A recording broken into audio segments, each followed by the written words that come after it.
Hi friends, ఎలా ఉన్నారు? నేను మీ సాగర్ జువాజ్ యూట్యూబ్ ఛానల్. మనం ప్రీవియస్ టాపిక్లో సెకండ్ ఇయర్ బైపీసీ నుంచి మనం బ్లూ ప్రింట్, అదేవిధంగా ఫస్ట్ ఇయర్ బ్లూ ప్రింట్ గురించి డిస్కస్ చేసుకున్నాం.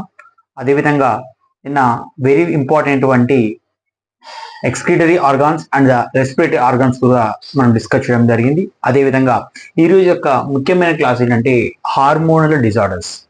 సో హార్మోనల్ డిజార్డర్స్ నుంచి మనకి నీట్ అదేవిధంగా ఎంసెట్ పరంగా ఒక క్వశ్చన్ అనేది గ్యారంటీగా రావడం జరుగుతుంది. సో ఆ క్వశ్చన్ మీద మీరు కొంచెం ఫోకస్ చేయండి. ముఖ్యమైన అంశాలు ఏంటంటే హార్మోనల్ డిజార్డర్స్ లో ఎలా వస్తాయంటే due to the hyper secretion of hormones లేదా హైపో సీక్రేషన్స్ ఆఫ్ హార్మోన్స్. అంటే హార్మోన్స్ అనేవి సెక్రేషన్స్ ఎక్కువైనా, ఒకవేళ హార్మోన్ సెక్రేషన్స్ కనుక తక్కువైనా కూడా హార్మోన్స్ యొక్క డిజార్డర్స్ రావడం జరుగుతుంది. సో వాటి గురించి మనం ఈరోజు డిస్కస్ చేద్దాం, ఓకేనా? కాబట్టి ఇక్కడ హార్మోనల్ డిజార్డర్స్ కనుక మనం అబ్జర్వ్ చేసినప్పుడు గ్రోత్ హార్మోన్ లో వచ్చేటువంటి డిజార్డర్స్, అదేవిధంగా థైరాయిడ్ స్టిమ్యులేటెడ్ హార్మోన్స్ యొక్క డిజార్డర్స్, అదేవిధంగా పారాత్ హార్మోన్స్ లో వచ్చేటువంటి disorders, pancreas glands disorders and vasopressins disorder and ACTH adrenocorticotrophic hormone disorders గురించి మనం డిస్కస్ చేద్దాం. ఓకే, ఫస్ట్ మనం గ్రోత్ హార్మోన్ గురించి డిస్కస్ చేద్దాం. సో గ్రోత్ హార్మోన్ ని మనం కామన్ గా ఏమని పిలుస్తామంటే సొమాటోట్రోఫిన్ హార్మోన్ అంటామండి. So somatotrophin hormone STH, somatotrophin hormone. So ఈ సొమాటోట్రోఫిన్ హార్మోన్ అనేది ఎక్కడి నుంచి రిలీజ్ అవుతుందంటే ప్రత్యేకంగా మనకి పిట్యూటరీ గ్లాండ్ నుంచి రిలీజ్ అవ్వడం జరుగుతుంది, from the pituitary gland. So the secretions of pituitary gland. So pituitary gland నుంచి వచ్చేటువంటి ఈ స్రవాలని మనం ఏమంటామంటే గ్రోత్ హార్మోన్ అంటాం. దీన్ని మనం పెరుగుదల హార్మోన్ చెప్పేసి అంటాము. సో పెరుగుదల హార్మోన్ యొక్క లోపం వల్ల ఏమొస్తుంది, ఒకవేళ ఈ హార్మోన్స్ కనుక ఎక్కువైతే మన బ్లడ్ లో ఈ హార్మోన్స్ లెవెల్స్ ఎక్కువైనా కూడా మనకి డిజార్డర్స్ రావడం జరుగుతుంది. సో అదేంటో మనం చూద్దాం. ఫస్ట్ ది చూడండి, hyposecretions of growth hormone in the childhood stage. So ఇక్కడ చాలా జాగ్రత్తగా నోట్ చేసుకోవాలి, hyposecretions of growth hormone childhood. So childhood stage లో గ్రోత్ హార్మోన్ అనేది తక్కువ సెక్రేషన్ జరిగితే వచ్చేటువంటి వ్యాధిని మనం ఏమని పిలుస్తామంటే పిట్యూటరీ డ్వార్ఫ్. సో దీన్ని మనం మరుగుజ్జుతనం అంటాం. సో ఎక్కువగా చిన్నపిల్లల్లో చైల్డ్హుడ్ స్టేజ్ లోనే ఈ హార్మోన్ అనేది తక్కువ సెక్రేషన్ అవడం వల్ల వీళ్ళు పిట్యూటరీ డ్వార్ఫ్ ఏర్పడతారు. వీళ్ళని మనం మిడ్ గట్ అంటాం. So midgut stunted growth అనేది ఉండదు, అంటే గ్రోత్ అనేది తక్కువగా ఉండడం వల్ల వీళ్ళకి ఈ వ్యాధి అనేది వస్తుంది. దీన్ని మనం పిట్యూటరీ డ్వార్ఫ్ అంటాము. సో ఈ హార్మోన్ యొక్క డిజార్డర్ మనం గుర్తుపెట్టుకోండి, గ్రోత్ హార్మోన్ యొక్క డిజార్డర్. అదేవిధంగా hyposecretions of growth hormone in the adults, అంటే పెద్దవాళ్ళు కూడా హార్మోన్స్ అనేది సెక్రేషన్స్ కనుక తక్కువైనా కూడా వాళ్ళలో వచ్చేటువంటి వ్యాధిని మనము సైమోన్స్ డిసీజ్ అంటాం. సో ఇది చాలాసార్లు అడిగారు, కొద్దిగా మీరు గుర్తుపెట్టుకోండి. సైమోన్స్ డిసీజ్ అన్నప్పుడు which related to the hyper secretion of growth hormone or hyposecretions of growth hormone. So hyper అని అడుగుతారు లేదా హైపో అనే క్వశ్చన్ అడుగుతారు కాబట్టి సో హైపర్ అనే విషయం గుర్తుపెట్టుకోండి. ఇక్కడ సెక్రేషన్స్ లో హైపర్ అన్నప్పుడు కొద్దిగా జాగ్రత్తగా వినాలి. ఇక్కడ ఓవర్ యాక్టివిటీ అంటే అండర్ యాక్టివిటీ అంటే ఇక్కడ గుర్తుపెట్టుకోండి. క్వశ్చన్స్ కూడా మిమ్మల్ని కన్ఫ్యూజ్ చేసేటువంటి అవకాశం ఉంది. ఓవర్ యాక్టివిటీ అంటే it is also called hyper secretions. So దీన్ని మనం హైపర్ సెక్రేషన్స్ అంటాము. అదేవిధంగా అండర్ అంటే ఇక్కడ హైపో సెక్రేషన్స్. సో ఓవర్ యాక్టివిటీని మనం హైపర్ సెక్రేషన్ అంటాం, అండర్ యాక్టివిటీని మనం హైపో సెక్రేషన్స్ అంటాం. అంటే మీకు క్వశ్చన్స్ లో ఒకవేళ హైపర్ కానీ హైపో కనుక ఇవ్వకపోతే ఇఫ్ ఓవర్ యాక్టివిటీ లేదా అండర్ యాక్టివిటీ అంటారు. ఇప్పుడు లేటెస్ట్ యొక్క పదం ఏంటంటే కొత్తగా వచ్చింది, ఇప్పుడు హైపర్ సెక్రేషన్స్ ఆఫ్ హార్మోన్ చెప్పేసి అన్నప్పుడు కొన్ని హైపర్ థైరాయిడిజం అని, హైపర్ థైరాయిడిజం, అదేవిధంగా హైపోథైరాయిడిజం. సో ఇటువంటి క్వశ్చన్స్ అనేవి అడగడం జరుగుతుంది, గుర్తుపెట్టుకోండి. సో హైపర్ హైపో అంటే హైపర్ అంటే ఎక్కువ, హైపో అంటే తక్కువ. కాబట్టి ఇక్కడ వాళ్ళకి ఆల్రెడీ క్లూ ఇచ్చిండు, థైరాయిడిజం అంటే థైరాయిడ్ లోపం వల్ల వచ్చే వ్యాధులు అని. కానీ ఇక్కడ గుర్తుపెట్టుకోండి, hyper secretions of growth hormone in the puberty. So hyper secretions of growth hormone అండి, అంటే గ్రోత్ హార్మోన్ సెక్రేషన్స్ కనుక ఎక్కువైతే, ఎవరిలో ఎక్కువైతే ప్యూబర్టీ స్టేజ్ లో ఉన్నప్పుడు ఈ హార్మోన్ అనేది ఎక్కువైంది అనుకోండి, వాళ్ళకి జైగాండిజం అనే వ్యాధి, అంటే అతి దీర్ఘకాయత్వం, అంటే ప్యూబర్టీ స్టేజ్ లోనే వాళ్ళు 7 feet 8 feet హైట్ అవడం జరుగుతుంది, గ్రోత్ అవడం జరుగుతుంది. ఎందుకంటే because of due to the hyper secretions of or over activity of growth hormone. So ఈ గ్రోత్ హార్మోన్ ఎక్కువ సీక్రేషన్ అవడం వల్ల వీళ్ళు జైగాండిజానికి గురవుతారు. సో ఇదొక డిజార్డర్. అదేవిధంగా hyper secretions of growth hormone in the adults.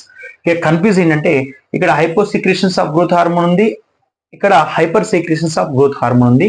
But ఇక్కడ అడల్ట్స్ ఇచ్చినప్పుడు కన్ఫ్యూజ్ అవుతారు. బట్ ఇక్కడ విషయం ఏంటంటే hypo secretions of growth hormone అంటే Simmonds disease, hyper secretions in growth adults ఏమో అక్రోమెగాలే. సో యాక్రోమెగాల్ అనేది చాలా ఇంపార్టెంట్ అండి. సో యాక్రోమెగాలే క్వశ్చన్స్ కూడా ఇవ్వడం జరుగుతుంది. ఇక్కడ డిజార్డర్స్ నేను నోట్ చేస్తున్నాను, ఇక్కడ మీరు గుర్తుపెట్టుకోవాలి. అదేవిధంగా ఈ 3 ఖచ్చితంగా గ్రోత్ హార్మోన్ నుంచి క్వశ్చన్స్ ఇవ్వడం జరుగుతుంది.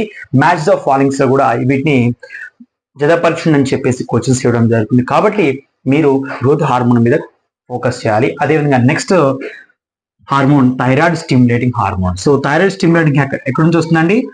Thyroid gland. So thyroid gland నుంచి సెక్రేషన్ చేయడం జరుగుతుంది. So thyroid glands are activity by the hormone name is thyroid stimulating hormone. So thyroid stimulating hormone లో థైరాయిడ్ గ్లాండ్ లో ఉన్నటువంటి ప్రత్యేకమైన హార్మోన్స్ ఉంటాయి. ఆ హార్మోన్స్ పేరు ఏంటంటే థైరాక్సిన్. మీకు తెలుసు థైరాక్సిన్. సో థైరాక్సిన్ అటువంటి హార్మోన్ ఉండడం వల్ల ఏమవుతుందంటే ఇక్కడ చూడండి, హైపర్ సీక్రేషన్స్ ఆఫ్ టిఎస్హెచ్ అంటే థైరాయిడ్ స్టిమ్యులేటింగ్ హార్మోన్ యొక్క ఎక్కువ సీక్రేషన్ జరిగితే అది కూడా అడల్ట్స్ లో ఎగ్జోథాల్మిక్ గాయిటర్ అనే వ్యాధి వస్తుందండి. ఇక్కడ hyper secretions of thyroid hormone. So thyroid hormone వల్ల ఏమవుతుందంటే ఎగ్జోథాలమిక్, ఆప్థాలమిక్ అంటే అండి కళ్ళు అనేది బయటకు పొడుచుకొని బయటకు వచ్చి ఉంటాయి, కళ్ళు పెద్దగా ఉంటాయి అనమాట, ఫేస్ అంతా పప్పినెస్ ఫేస్ ఉంటుంది. కాబట్టి దీన్ని మనం over activity of TSH hormone అంటాము. సో దీని వ్యాధి పేరు అంటే ఎగ్జోథాలమిక్ గాయిటర్ అని చెప్పేసి అంటాము, గుర్తుపెట్టుకోండి, ఇది చాలా ఇంపార్టెంట్. అదేవిధంగా hyposecretions of thyroid stimulating hormone during the pregnancy. So pregnancy ఆడవారిలో గనక ఈ హార్మోన్ సెక్రేషన్స్ అనేవి తక్కువగా ఉంటాయి. ముఖ్యంగా ఉమెన్స్, ప్రెగ్నెన్సీ ఉమెన్స్ ఉంటారు కదా, సో ప్రెగ్నెన్సీ ఉమెన్స్ లో వాళ్ళ థైరాయిడ్ గ్లాండ్ నుంచి వచ్చే హార్మోన్ అనేది తక్కువ సెక్రేషన్ అవడం వల్ల పుట్టబోయేటువంటి బేబీలకి ఏమవుతుందంటే వాళ్ళ బేబీలకి క్రెటినిజం అనేటువంటి డిజార్డర్ వస్తుందండి. ఇది చాలా చాలా ఇంపార్టెంట్, ఇది చాలా సార్లు ఎగ్జామ్ అడిగాడు. Cretinism due to the secretions of dash hormone అంటాడు. సో ఏ హార్మోన్ అండి? మీరు గ్రోత్ హార్మోన్ అని రాస్తే రాంగ్ అవుతుంది. మీరు రాసే హార్మోన్ ఒకే హార్మోన్, థైరాయిడ్ స్టిమ్యులేటింగ్ హార్మోన్ అని గుర్తుపెట్టుకోండి. కాబట్టి క్రెటినిజం డిజార్డర్ వల్ల దీన్ని మనం కన్జైంటల్ డిజార్డర్ అని కూడా చెప్పవచ్చు. కన్జైంటల్ డిజార్డర్ లేదా క్రెటినిజం అని చెప్పవచ్చు. ఈ విషయాన్ని మీరు గుర్తుపెట్టుకోవాలి. ఇది ప్రెగ్నెన్సీ ఉమెన్ కి రాదు, ప్రెగ్నెన్సీలో ఉన్నటువంటి ఆ బాబు ఎవరైతే ఉన్నారో, బేబీ కావచ్చు, బేబీ బాయ్ కావచ్చు, అండ్ బేబీ గర్ల్ కావచ్చు, ఎవరైనా కానీ క్రెటినిజం డిజార్డర్ కి గురవుతారన్న విషయాన్ని మీరు గుర్తుపెట్టుకోవాలి. Very very important. Next hyposecretions of thyroid stimulating hormone in the adults. Very very important. ఇక్కడేమో హైపర్ అన్నాం, ఇక్కడేమో హైపో అన్నాం. అదే పాయింట్ గుర్తుపెట్టుకోవాలని చాలా కన్ఫ్యూజ్ అవుతారు. అందుకే నేను ఒక టేబుల్ రూపంలో సింపుల్ గా అర్థం చేసుకుంటారని నేను మీ ముందు తీసుకొచ్చాను, గుర్తుపెట్టుకోండి. So hyper secretions of thyroid stimulating hormone in the adults. So ఇక్కడ హైపో అనమాట, తక్కువ సెక్రేషన్ అవడం వల్ల ఏమవుతుందంటే పెద్దవాళ్ళలో మిక్సో ఎడిమా అనేటువంటి డిజార్డర్ రావడం జరుగుతుంది.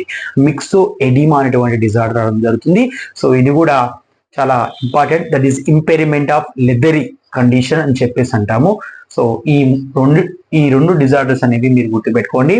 ఇది కూడా అప్పుడప్పుడు మిక్సో ఎడిమా అని కూడా ఇస్తున్నాడు వర్డ్. మిక్సో ఎడిమా ఇచ్చి myxoedema disorder may due to the secretions of అని ఇస్తాడు.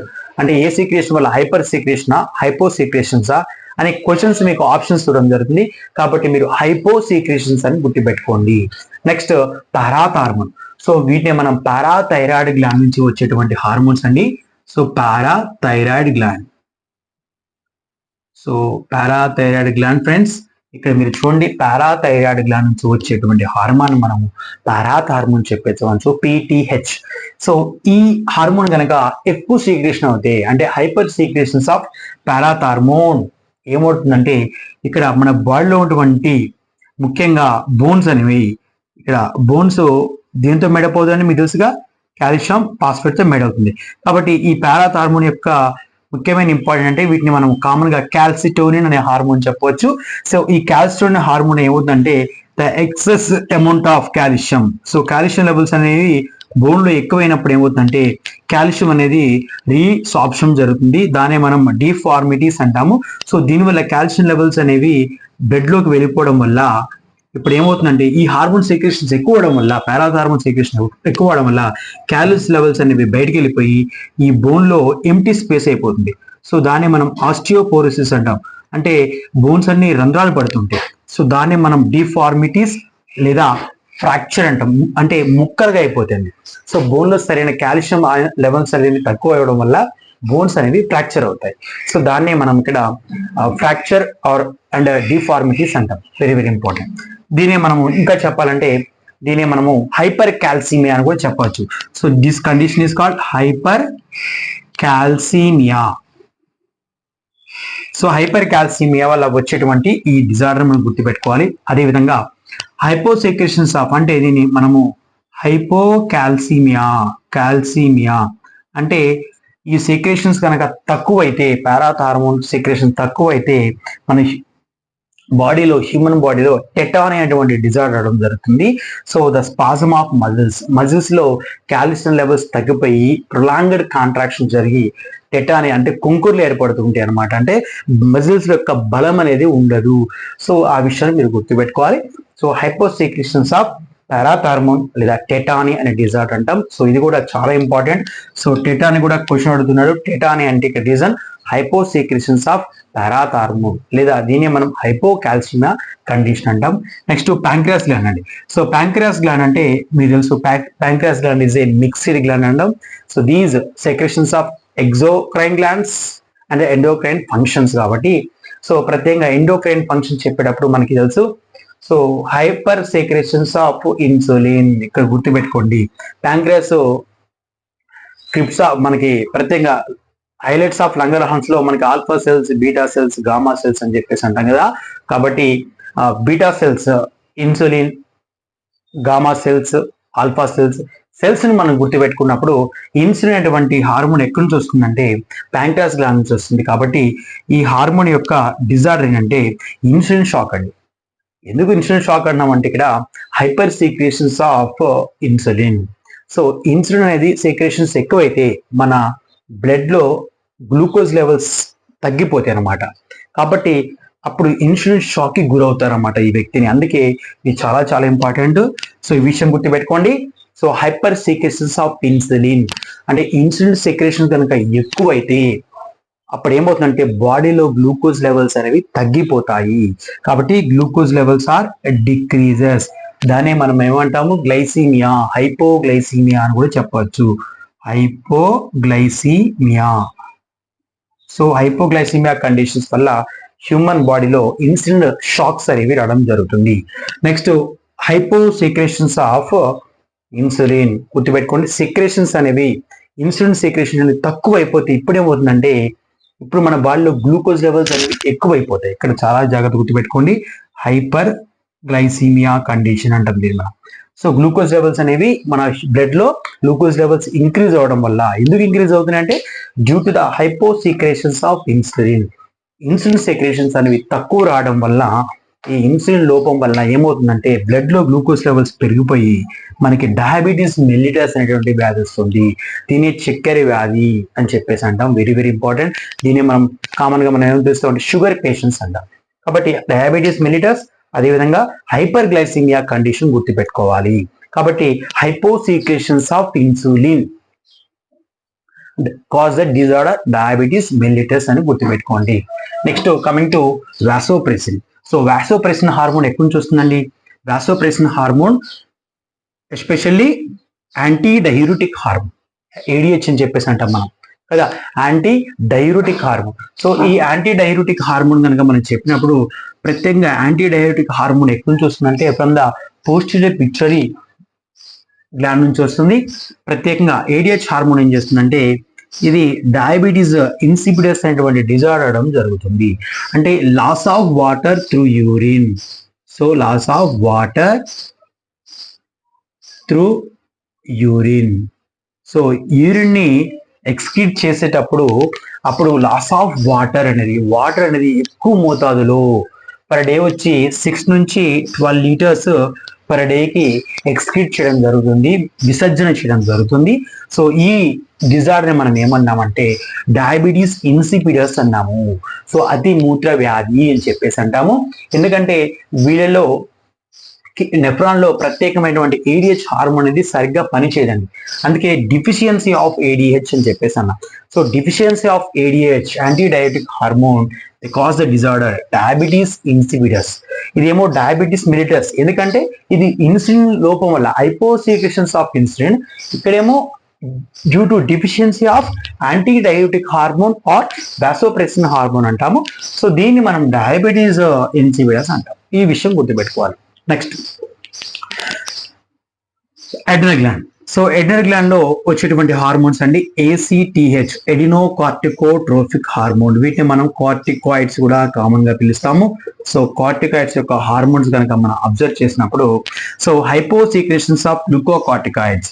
సో హైపోసీక్రెషన్స్ ఆఫ్ గ్లూకోకార్టికాయిడ్స్ అనేవి ఎక్కడ నుంచి వస్తాయి అంటే అండి మనకి అడ్రినల్ కార్టెక్స్ నుంచి వస్తాయి. అడ్రినల్ కార్టెక్స్ నుంచి వస్తాయి కాబట్టి వీటి మనం కార్టికాయిడ్స్ అంటాం. గ్లూకోకార్టికాయిడ్స్ అటువంటి సెక్రేషన్స్ అనేవి తక్కువ సెక్రేషన్ అవుతే ఈ డిజార్డర్ మనం ఏమన్నామంటే ఎడిషన్స్ డిసీజ్ అంటాం. Very very important, Addison's disease. అదేవిధంగా hyper secretions of growth hormone. So ఈ సెక్రేషన్స్ కనుక ఎక్కువైతే అనుకోండి, అంటే ఈ ACTH హార్మోన్ కనుక ఎక్కువైపోతే, హైపర్ సెక్రేషన్ కనుక జరిగితే ఈ గ్లూకోకార్టికాయిడ్స్ అనేవి కుస్సింగ్ సిండ్రోమ్ అని ఫామ్ చేస్తాయి. సో హ్యూమన్ బాడీలో గ్లూకో లెవెల్స్ అనేవి ఎక్కువైపోయి ఈ గ్లూకోకార్టికాయిడ్స్ అనేవి ఎక్కువైపోయి కుషింగ్ సిండ్రోమ్స్ ని ఫామ్ చేస్తాయి. కాబట్టి తక్కువైతేనేమో ఎడిషన్ డిసీజు, ఎక్కువైతేనేమో కుషింగ్ సిండ్రోమ్స్. అంటే గ్లూకోకార్టికాయిడ్స్ లెవెల్స్ తక్కువగా ఉంటే ఎడిషన్ డిసీజ్, గ్లూకోకార్టికాయిడ్స్ లెవెల్స్ ఎక్కువ సెక్రేషన్ జరిగితే మనం కుషింగ్ సిండ్రోమ్ అని చెప్పవచ్చు. కాబట్టి మీరు హార్మోన్ డిజార్డర్స్ ని బాగా ఫోకస్ చేస్తారని ఆశిస్తున్నాను. కాబట్టి pituitary, Simmonds, gigantism, acromegaly, exothalamic goiter, cretinism, myxoedema, and tetane, instant shock, diabetes mellitus, and the diabetes insipidus, and addition disease, Cushing syndromes. So ఒక్కసారి మీరు స్క్రీన్ షాట్ తీసుకోవచ్చు. ఒకవేళ క్లాస్ కంప్లీట్ అయిన తర్వాత మీరు ఈజీగా నోట్ చేసుకోవడం బాగుంటుంది. కానీ డెఫినెట్ గా నీట్ కానీ ఎంసెట్ కానీ క్వశ్చన్ వస్తుంది. Very very important question. కాబట్టి నీట్ ఆస్పిరెంట్స్ కానీ ఎంసెట్ ఆస్పిరెంట్స్ కానీ ఈ వీడియో చూస్తున్న వాళ్ళు ముందుగా మన ఛానల్ని లైక్ చేయండి, షేర్ చేయండి, సబ్స్క్రైబ్ చేసుకోండి. Thank you all.